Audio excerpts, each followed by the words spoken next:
বন্ধুরা, ছোটবেলায় খেলনা নিয়ে তো আমরা প্রত্যেকেই খেলেছি, তবে এই খেলনাই যদি আপনার মৃত্যুর কারণ হয়ে ওঠে তাহলে সেটা সত্যিই ভয়ঙ্কর লাগে। হ্যাঁ বন্ধুরা, পৃথিবীতে এমন কয়েকটি ভৌতিক ও নিষিদ্ধ খেলনা রয়েছে যেগুলি কেবল শিশুদের জন্য বিপদ ডেকে আনতে পারে এমনটাই নয়, এর সাথে শিশুদের মৃত্যু পর্যন্ত হতে পারে। আজ আমি আপনাদের পৃথিবীর কয়েকটি ভৌতিক এবং নিষিদ্ধ খেলনা সম্পর্কে জানাবো, যেগুলি শিশুদের ক্ষেত্রে অত্যন্ত ভয়ানক ও বিপজ্জনক। ভিডিওটি কোথাও স্কিপ না করে সম্পূর্ণ ভিডিওটি দেখুন। আশা করি এর থেকে আপনারা অনেক নতুন নতুন তথ্য জানতে পারবেন। কথা বলা পুতুল। 1800 শতকে টমাস প্যাট্রিক নামে এক ব্যক্তি ও তার স্ত্রী তাদের একমাত্র ছেলে রবার্ট প্যাট্রিককে নিয়ে আমেরিকার ফ্লোরিডা শহরের লিটল অঞ্চলে বসবাস করতেন।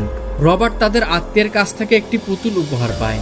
নিজের নাম অনুযায়ী রবার্ট পুতুলটির নাম রেখে দেয় রবার্ট জেন। অদ্ভুত ব্যাপার ছিল, পুতুলটির গলায় কোনো মিউজিক সিস্টেম ছিল না, কিন্তু তবুও পুতুলটি তার সাথে কথা বলতো এবং পুতুলটি রবার্টের সাথে রবার্টের রুমে থাকতো। কিন্তু কয়েকদিনের মধ্যে পুতুলটিকে ঘিরে এমন অদ্ভুত ঘটনা ঘটতে শুরু করে যা শুনলে আপনিও অবাক হয়ে যাবেন। ওই পরিবারের কাছ থেকে জানা যায় পুতুলটি রাতে হাঁটাচলা করত, এমনকি মাঝে মাঝে পুতুলটাকে কাঁদতেও দেখা যেত। অস্বাভাবিকতার শেষ এখানেই ছিল না। একদিন গভীর রাত্রে রবার্ট ঘুমানোর সময় পুতুলটি হঠাৎ করে তার মুখে বালিশ চেপে ধরে এবং ভয়ানকভাবে হাসতে থাকে। রবার্ট কোনো ক্রমে সেখান থেকে পালিয়ে নিজের প্রাণ বাঁচায়। শুধু তাই নয়, এরপর থেকে আরো অনেকবার পুতুলটি রবার্টকে হত্যা করার চেষ্টা করে। এই কারণে ভয় পেয়ে পুতুলটিকে ওই পরিবার তাদের একটি স্টোর রুমে বন্ধ করে রাখে। কিন্তু এখানেই পুতুলটি থেমে থাকেনি। একদিন ওই বাড়ির পরিচালিকার খুব রহস্যজনকভাবে মৃত্যু হয় এবং তার দেহের সামনে পড়ে থাকতে দেখা যায় ওই পুতুলটিকে, এবং পুতুলটির হাতে ছিল একটি রক্তমাখা ছুরি। এই সমস্ত ভয়ানক ঘটনার শিকার হয়ে ওই পরিবার পুতুলটিকে একটি মিউজিয়ামে দিয়ে দেয়। যদিও মিউজিয়ামের অনেকেই জানিয়েছেন মিউজিয়ামে পুতুলটি সমান রকম ভাবে ভয় প্রদর্শন করে চলেছে।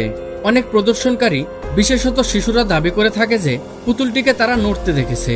মিউজিয়ামের এক কর্মচারী দাবি করেন যে এক রাত্রে মিউজিয়ামের সমস্ত আলো বন্ধ করে বাড়ি চলে যাওয়ার কিছুক্ষণ পরে এসে দেখেন মিউজিয়ামের সমস্ত আলোই জ্বলছে এবং পুতুলটি ঘরের মধ্যে অদ্ভুতভাবে হাঁটাচলা করছে।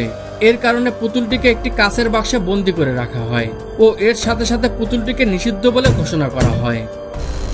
খেলনা পিস্তল। ভৌতিক ও নিষিদ্ধ খেলনার তালিকায় রয়েছে এই খেলনা পিস্তলটিও। এটি মূলত 2014 সালে ফ্রান্সের একটি ঘটনা। অ্যাভেন্ট নামের একটি 5 বছরের ছেলে তার জন্মদিনে একটি খেলনা পিস্তল উপহার পায়। প্রাথমিকভাবে খেলনাটিকে নিয়ে সে খুব খুশি থাকলেও এরপরে খেলনাটিকে নিয়ে ঘটতে থাকে নানা ভয়ঙ্কর ঘটনা। অ্যাভেন্ট নামের এই ছেলেটি এই পিস্তলটি নিয়ে তার বন্ধুদের দেখাতে যায়। খেলার ছলে সে তার বন্ধুদের একজনের মাথায় পিস্তলটিকে ঠেকিয়ে ফায়ার করে, আর বিপদের সূত্রপাত এখান থেকেই। যদিও পিস্তলটি ছিল একটি নিছকই খেলনা পিস্তল, কিন্তু অদ্ভুতভাবে শিশুটির মাথায় গুলিবিদ্ধ হয় এবং রক্তাক্ত অবস্থায় মাটিতে লুটিয়ে পড়ে এবং সাথে সাথেই তার মৃত্যু হয়। এরপর ওই পরিবার পিস্তলটিকে অনলাইনের কেনাবেচার মাধ্যম ইবেতে বিক্রি করে দেয়। এরপর এটি ক্রয় মাধ্যমে মাহি নামের এক 9 বছরের ছেলের কাছে যায় এবং সেখানেও একই ঘটনা ঘটে। মাহি খেলনার ছলে পিস্তলটিকে তার কুকুরের দিকে তাক করে ফায়ার করে এবং সাথে সাথে কুকুরটির মৃত্যু হয়। অনুমান করা হয় পিস্তলটির মধ্যে কোনো আত্মার বাস ছিল, যে কারণে পিস্তলটি ছিল জীবন্ত। এসব অদ্ভুত ঘটনার পর এটিকে নিষিদ্ধ খেলনার তালিকায় রাখা হয়। কিন্তু খেলনা পিস্তল হওয়া সত্ত্বেও এটি থেকে গুলিবিদ্ধ হয়ে কিভাবে মৃত্যু হতো তার বৈজ্ঞানিক ব্যাখ্যা আজও পর্যন্ত মেলেনি। Dominic teddy bear. এই টেডি বিয়ারটির অদ্ভুত নামকরণের কারণ হলো এটি দেখতে ছিল খুবই ভয়ানক। অ্যাবেল্লা নামের একটি 10 বছরের মেয়ের থেকে জানা যায় এই টেডি বিয়ারটিকে সে তার বাড়িতে কিনে এনেছিল। জানা যায় যে এটি দেখতে আর 5টা পুতুলের মতো ছিল না। স্বাভাবিকভাবে এটিকে দেখলে খুব ভয় লাগতো। অ্যাবিল্লা প্রথম দিকে সে এটিকে নিজের সাথে রাখত, কিন্তু পরে সে দাবি করে যে এই টেডি বিয়ারটি নাকি তাকে ক্রমাগত হত্যা করার চেষ্টা করত। বেশ কয়েকবার টেডি বিয়ারটি তাকে ছুরি দিয়ে হত্যা করার চেষ্টা করে। এই কারণে সে কয়েকবার ছুরির দ্বারা আহত হয় এবং প্রত্যেকবারই টেডি বিয়ারটি ভয়ঙ্করভাবে হাসত। অ্যাবেল্লা জানায় যে টেডি বিয়ারটি নাকি একটি অল্প বয়সী মেয়ের গলায় কথা বলতো এবং সে সকলের থেকে প্রতিশোধ নিতে চাইত। পরবর্তীতে জানা যায় যে এই টেডি বিয়ারটি ছিল অ্যানা নামক একটি মেয়ের, যে এই টেডি বিয়ারটিকে খুব ভালোবাসতো। ব্যক্তিগত সমস্যার কারণে অ্যানা আত্মহত্যা করে এবং তার আত্মা এই টেডি বিয়ারের মধ্যে প্রবেশ করে, যে কারণে সে সকলের থেকে প্রতিশোধ নিতে চাইতো। টেডি বিয়ারটির এই ভয়ঙ্কর প্রতিশোধ স্পৃহার কারণে এটিকে নিষিদ্ধ বলে ঘোষণা করা হয়। ভৌতিক হোম থিয়েটার। 2005 সালে জার্মানির ফ্রাঙ্কফুর্টের এক বাসিন্দা টনি সুইজম্যান তার ভয়ঙ্কর অভিজ্ঞতার কথা জানান। তিনি একটি কিউআরি শপ থেকে একটি হোম থিয়েটার কেনেন, যেটি থেকে গানের পরিবর্তে ভয়ঙ্কর সমস্ত হাড়হিম করা আওয়াজ বেরোতে থাকে। ভয় পেয়ে টনি হোম থিয়েটারটিকে অন্য একজনকে বিক্রি করে দেন। অজ্ঞাত সেই ব্যক্তিটিও একই অভিজ্ঞতার সম্মুখীন হন। শেষে ওই ব্যক্তি টনিকে হোম থিয়েটারটি বিনামূল্যে ফেরত দিয়ে যান। এরপর থেকে টনিও নানা রকম অলৌকিক ঘটনার সম্মুখীন হতে থাকে। এক রাত্রে হোম থিয়েটার থেকে অজ্ঞাত দুটি হাত বেরিয়ে টনির গলা চেপে ধরে এবং হোম থিয়েটার থেকে যেন কর্কশ গলায় কেউ বলে ওঠে পরের দিনে যেন হোম থিয়েটারটিকে সমুদ্রের জলে ভাসিয়ে দেওয়া হয়।